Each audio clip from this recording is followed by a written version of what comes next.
last week Friday was Valentine's Day, Single Awareness Day, and I did a vlog that focused on wholeness and the importance of wholeness and the danger of the single story, the word single itself, right? And I got a ton of comments from you guys, and I'm grateful.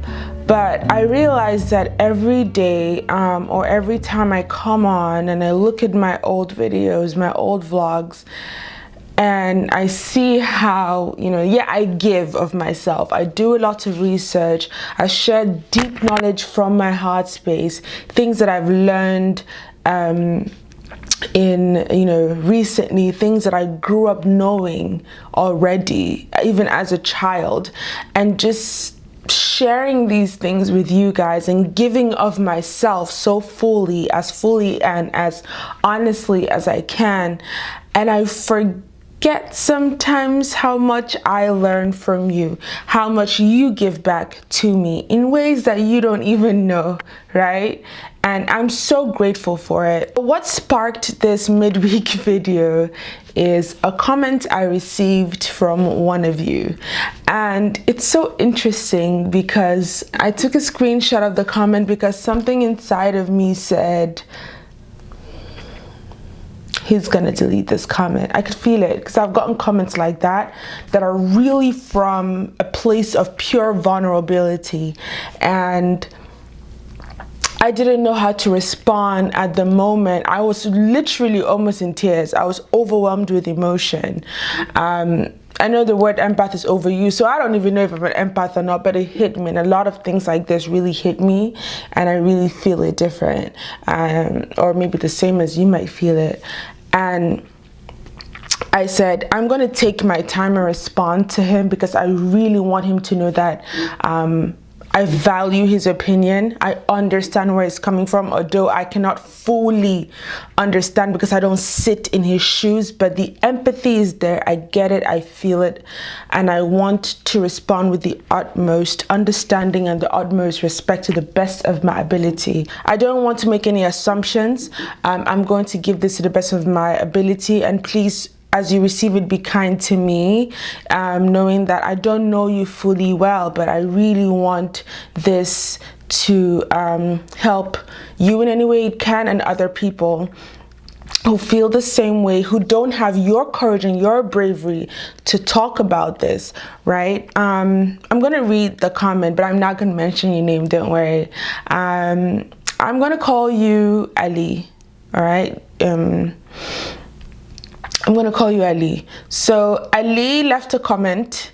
I screenshot the comment, and I told the person I was with at the time that I'm going to respond to this, but I don't know if this is going to stay up, because heartfelt, deep comments like that, they last a day, 2 days if I'm lucky, and the person realizes, I don't know if I want my business out there like that. But the thing is, Ali doesn't even have a profile with, a ton of videos or whatnot. He's not a content creator. But I respect Ali's decision to take it out. I hope it's not because you felt like I responded to everyone. I didn't respond to you, Ali.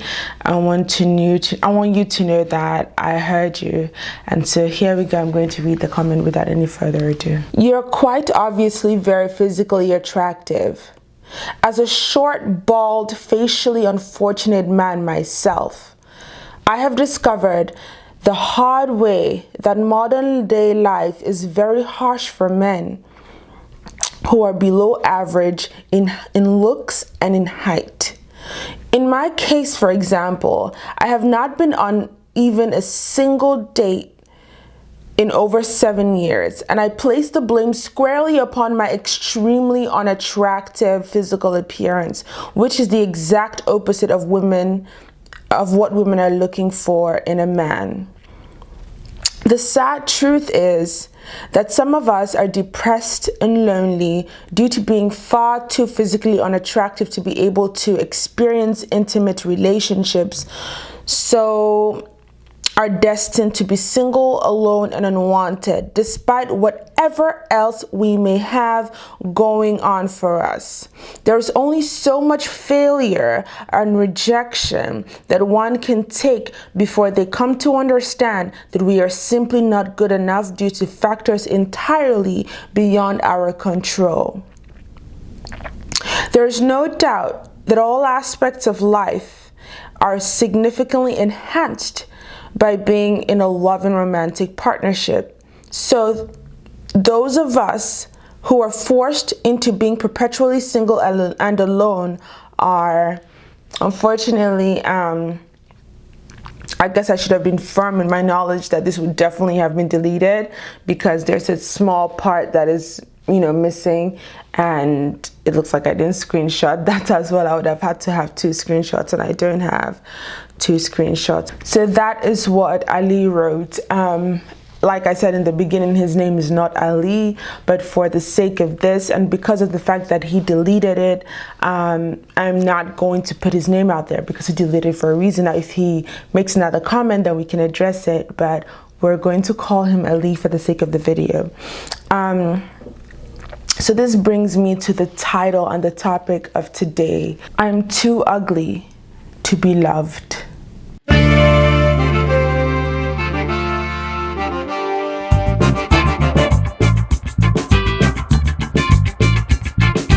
I'm going to give you a worldly response. I'm going to put in a few of the things that I know and I feel and I understand spiritually, but this is going to be a worldly response, because I understand that Ali's comment was quite practical, and that you're the kind of person who can, who can appreciate a practical response, but I don't know how you will take a spiritual response. I will leave that for another vlog. But this topic has really really opened me and made me a bit naked, right? But here I am, I come to you with makeup, with lipstick, looking like I used, groundnut oil or cooking vegetable oil to slather my lips, pancaked my face. I'm here performing for you.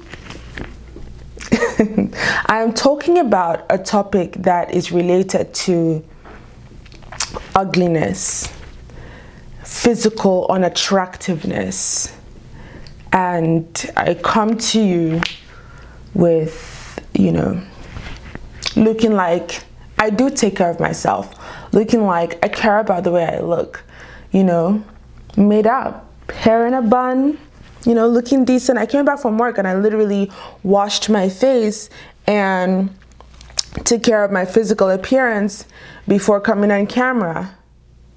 But I'm going to talk about ugliness. Shouldn't I have washed my face off? Shouldn't I have come bare to you? Shouldn't I have? But here I am, performing. So we're gonna talk about that. I have this to say: if you're watching this vlog and if you're looking to this to really understand what to do, or what the deal is about the whole concept of being or feeling or experiencing ugliness and unattractiveness, and your inability, the correlation with that, and your inability to find love and partnership. Nigerian men.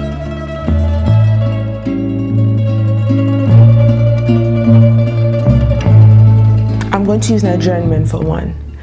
There's a general understanding that you cannot tell a Nigerian man, for example, that he is ugly. You see a Nigerian man, right? And he'll be born with, let's say, defect, cleft mouth, right? Mouth, lips torn open, a tumor forming around his head that disfigured his face, no limbs, and you cannot tell him that he is ugly. He will look at you and wonder if there's something wrong with you inside. He'll look at you like you are not correct. Who is ugly?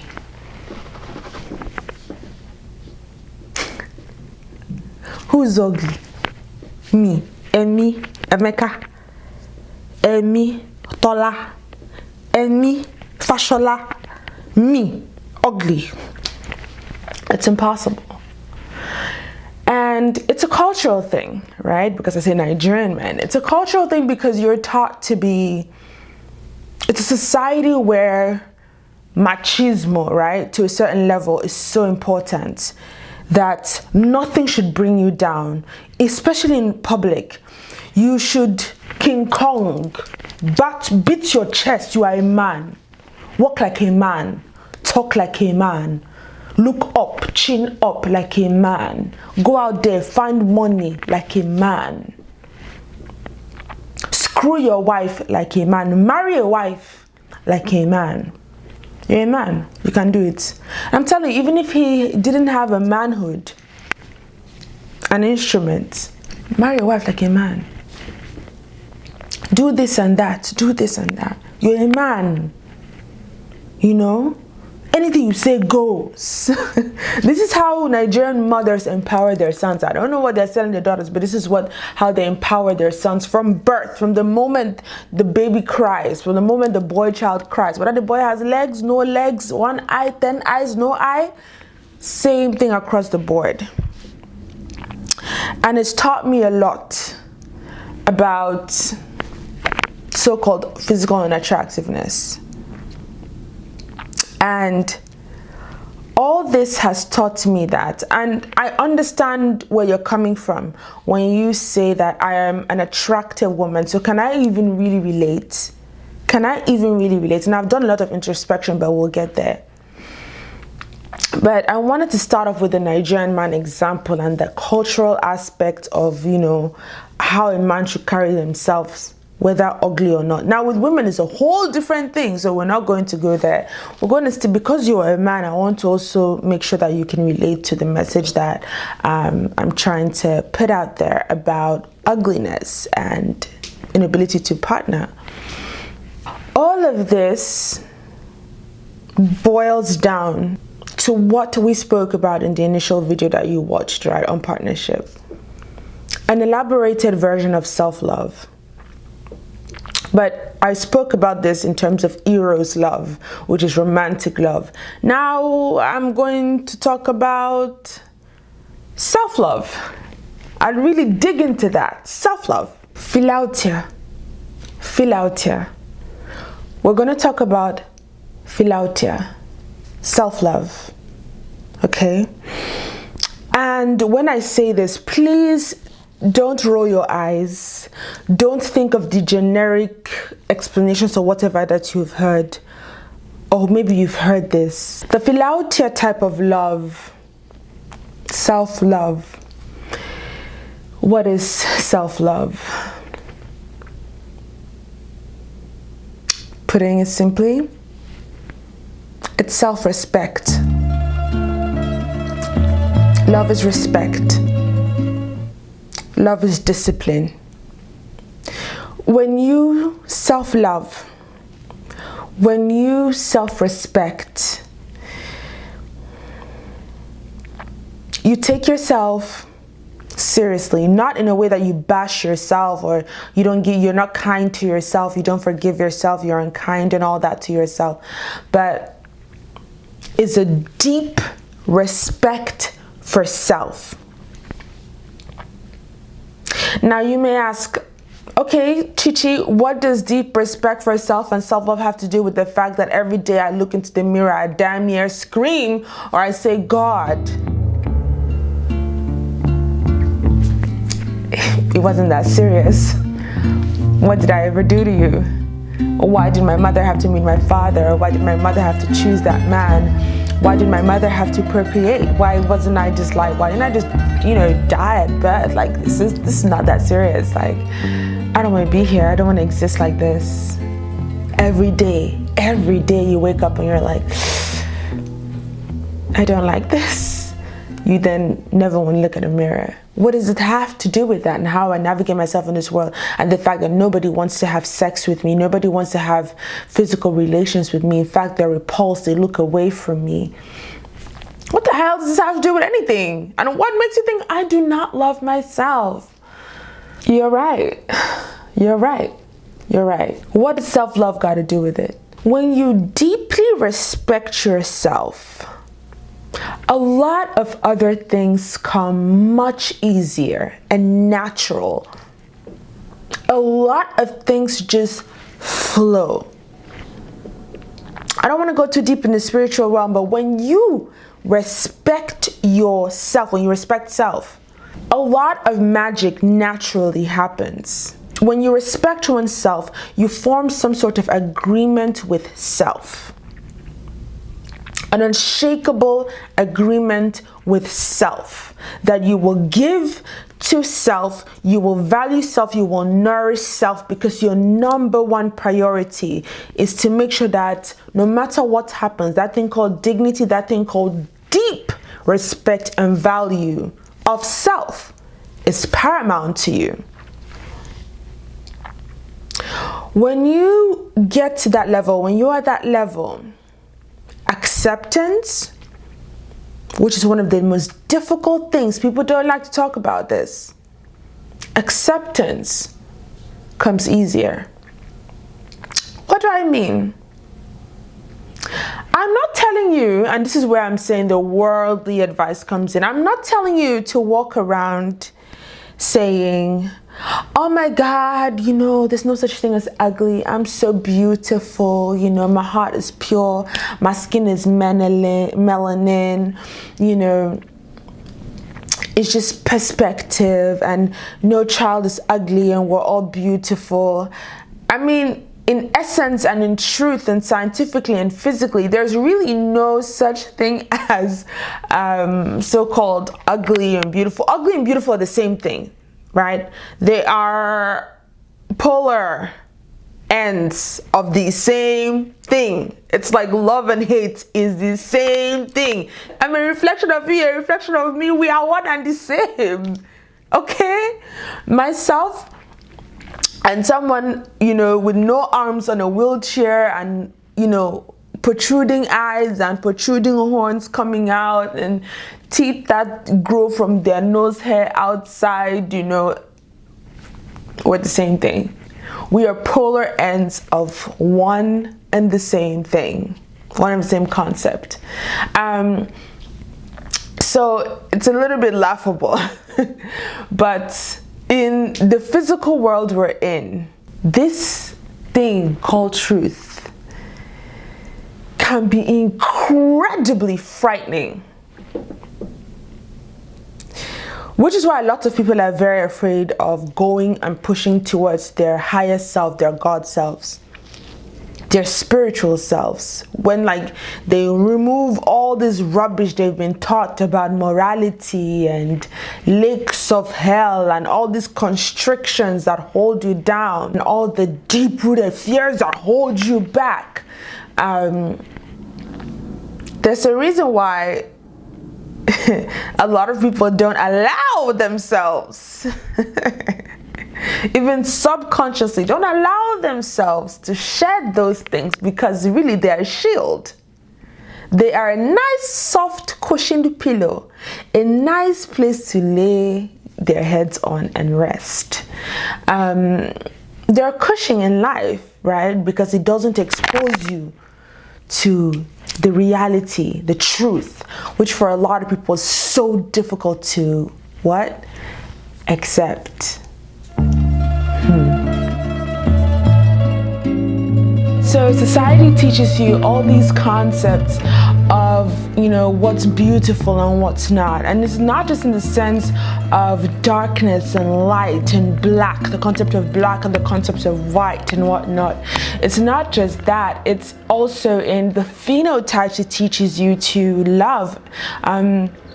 You know, it teaches you like, okay, long hair, it's nice. So the phenotype of a broad nose is not so pretty. Of a long, crooked nose, bended nose is not so, it's crooked, it's not so pretty. Of teeth, for example, that are scattered is not so pretty. Braces, right? Gap tooths over closed teeth, like all these things, right? Society teaches you these things, and every society has its own concept of beauty and concept of the opposite, right? Ugliness and whatnot. And it teaches you this. It's almost like, why do you like fat girls? They're not pretty.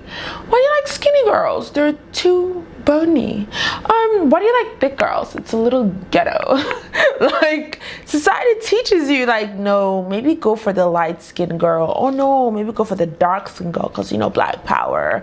Oh no, maybe go for the girl with a tinier bum, because, you know, it's more civilized. Or no, go with the girl with a rude bum, because it means you're the man and you can handle all of that. Society teaches these things, and I'm telling you, because I grew up in a country that when I was younger, right, in Cameroon, when I was younger, if a girl had, in the 90s, like in the early 90s, if a girl had, you know, a lot of hair on her body and it slept, you know, that kind of hair that just, if you rub it, it like sleeps down, that was so hot. You know, fast forward till today, if you have hair on your body, you're like Queen Kong. Like, come on, girl, shave, wax. Concepts of beauty, what's clean, what's unclean, and all that constantly changes. My point is, it will always boil down to how you value yourself.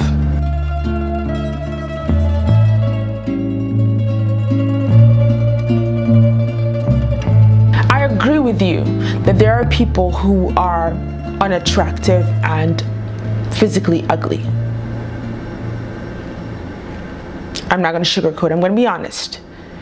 This is truth we're speaking, right? In the mortal flesh, and according to what society and life has shaped and taught us, there's such a thing as physically unattractive and repulsive to most people.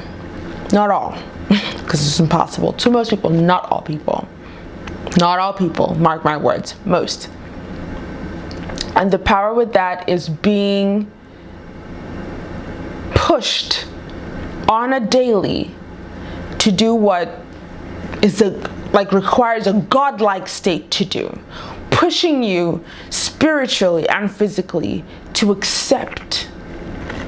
Every day you wake up, you look in the mirror, you accept. That's what you should do. If you have not done it yet, I don't want you to wake up at 50 years old and start accepting. Accept, yes, I have a big nose. Yes, I have stretch marks. Yes, I have this fat activated pimple. I see it every morning, erupting and dancing. Makosa, makosa. I see it. I have one eye. Yes, I see it. If you want to exist on earth, yes, I see it. I acknowledge it. It's there.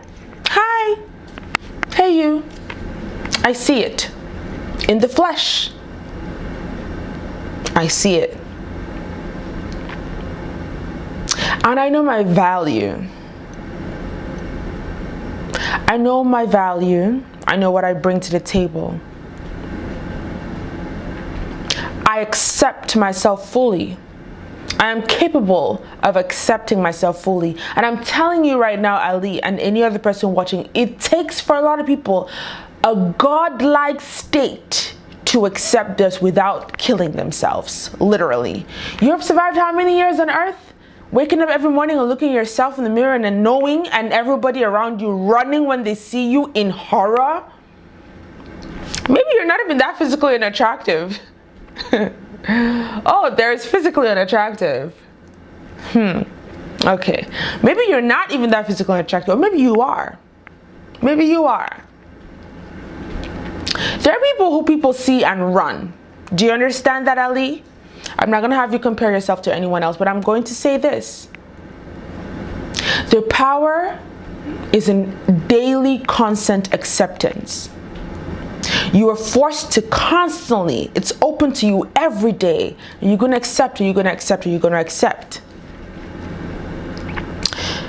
You can go and do plastic surgery if that's possible. I don't know how possible it is to elongate your knees and be taller, but people like short guys, you could be physically attractive, short man, whatever. You could, pay for surgery to be whatever you want to be to the best of your ability, or you can accept.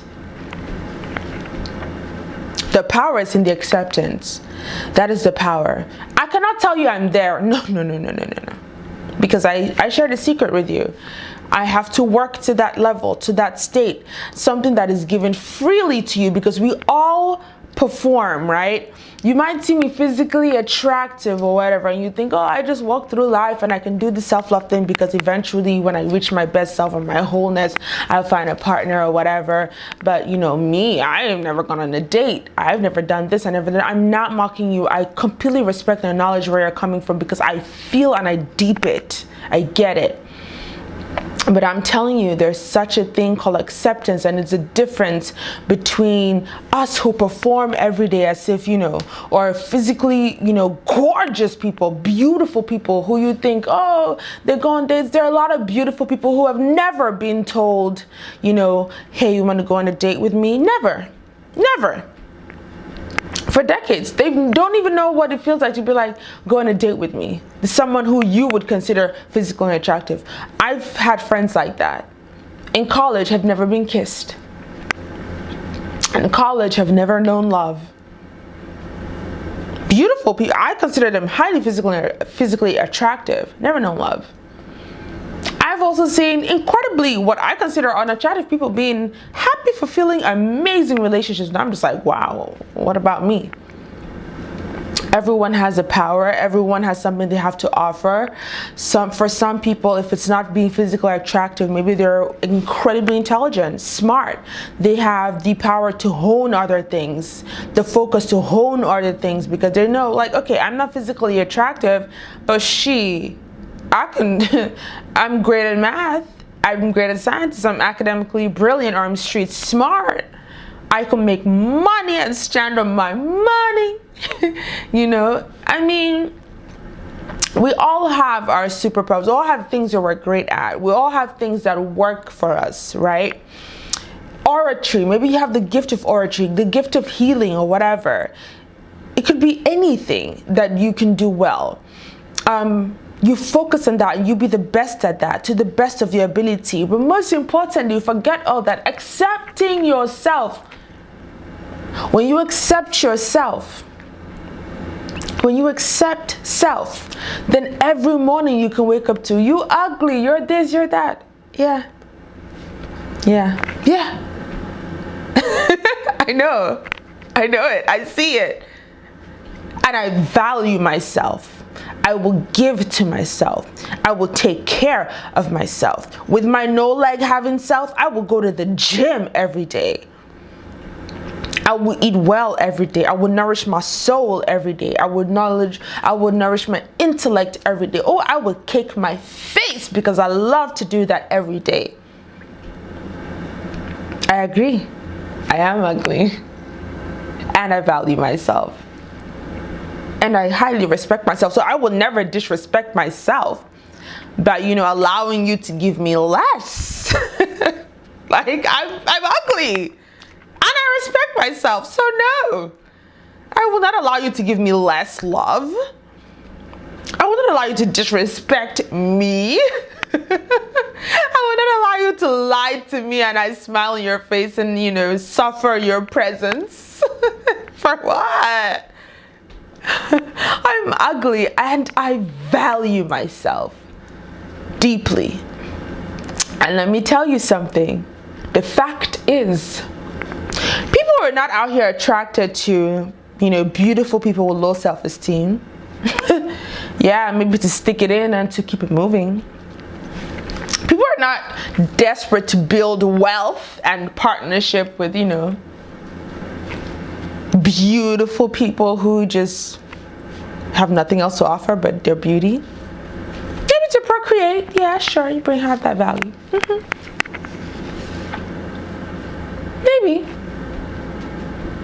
But substance, respect over desirability. Every day, a wise person knows this. Respect over desirability. Do not play with the powers that you're given. Do Do not play or underestimate the powers that you're given. Because unlike you, some people, could be me, could be other people, could be anyone, are not faced with that truth every day. They don't have to be naked and raw and torn every day and be constantly reminded they're scared of you. Ooh, you're physically horrid. Some people can mask it. They have a little bit of intellect, so not everybody's screaming, oh my God, what's wrong with your brain cells? Did your mother drop you? Oh my God, why are you so physically unattractive? No, some people are masked, so they don't have to be torn to face truth in its entirety, to understand it's not a bad thing and it's not a good thing. It's a thing. That you were ugly is not a bad thing and it's not a good thing. You're ugly. That you're black is not a bad thing or a good thing. You're black. That you're white is not a bad thing or a good thing. You are white. That you are yellow is not a bad or a good thing. You are yellow. You are. I am that I am. Do you understand? This flesh is a problem. Like, gosh, I hope we can all reach our attain our enlightenment sooner. But then again, as one of our Salt Tribe members, Simply Temi, said, if you have attained your God self and you have fully self-actualized, what is the point of being on earth? Because that is the goal. That is the point of us souls being here on earth, is to get to that full actualization, that God self, that God state. We're not going to be here experiencing life and all its intricacies, right, if we have fully achieved that. So the journey is this. This is your journey and this is mine. I know, believe you me, I perform for you. Every day I wake up from bed, I perform for you. Every day, that girl who you think, oh, she's too good for you, follow her, chase her, you know, tell her you like her, because she's performing for you too. She's performing for everyone. We're all performers. We're all performing. We're all performing. And in earnest truth, there are a lot of girls who will definitely ditch a beautiful idiot for a so-called physically unattractive, ugly, amazing entity of a human being. Like, this is just facts.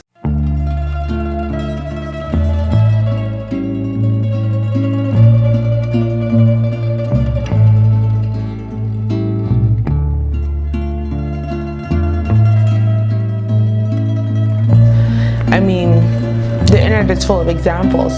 Men with no legs, men with no phallus, men with no hands, men with incredibly ugly faces. And I have dated one. And the difference is this, the respect. I'm not gonna lie, it's like the Nigerian men I started off telling you about. It's like the Nigerian men, it's just whether they're performing or not, but most of them, yeah, most of them are performing. Some of them have reached a stage where they know, they actually believe, like, I do actually value and respect myself, like I really do, right? But yeah, it's like how I started off with the example of a Nigerian man. It's like, how can you tell a Nigerian man that he's ugly? Who are you? Or they'll tell you I'm ugly and I'm ugly and I stand on my money. I'm ugly, I stand on my intellect. I'm ugly, I stand on my art. I'm ugly and I am. And I am here just like you. Me and you are sharing the same space, breathing the same air. And yeah, so I don't want to play the denial game. There is such a thing. I am physically unattractive to a lot of men. I have been rejected. I have. Whole nother story. I have been rejected. And I have also been accepted. And I've also been just chosen. Just like that. Just like, oh my God, I can't live without you. It's gotta be you or nothing. It's gotta be you, baby. And for some people, they've only ever been accepted. They've never been rejected. And for some people, they've only ever been rejected. They've never been accepted. And does that mean you will now reject your own self? Disrespect yourself? No. Ali, I want to let you know, if you actually desire someone, Ali, which I feel like you desire partnership, Ali, you will get partnership, and a good partnership that you're crazy about. Ali, you will get partnership. If you crave it in your heart and soul in a healthy manner, it craves you. It's a spiritual law. If you want it badly, that your entire DNA pushes you, you'll get it. It will be yours. I don't pity you. At first I did, because I was shocked and it hurt my soul to read your comment. I love you. I hear you. And I want you to know, like every member of the Salt Tribe here on Pop Salt and Culture, I want anyone watching this to know that you're valued. You're valued. Hone in on everything that you can change. Everything that you can sharpen it. Everything. Sharpen it. Carry yourself with the utmost respect. That is what it is to be. Namaste. I don't know why I felt like doing that. Annie be with you. Annie bless you. May the universe bless you abundantly. May you receive this message with my full intention. And until next week, on our next conversation, I have been La Chichi member for Pop Salt and Culture. See you soon.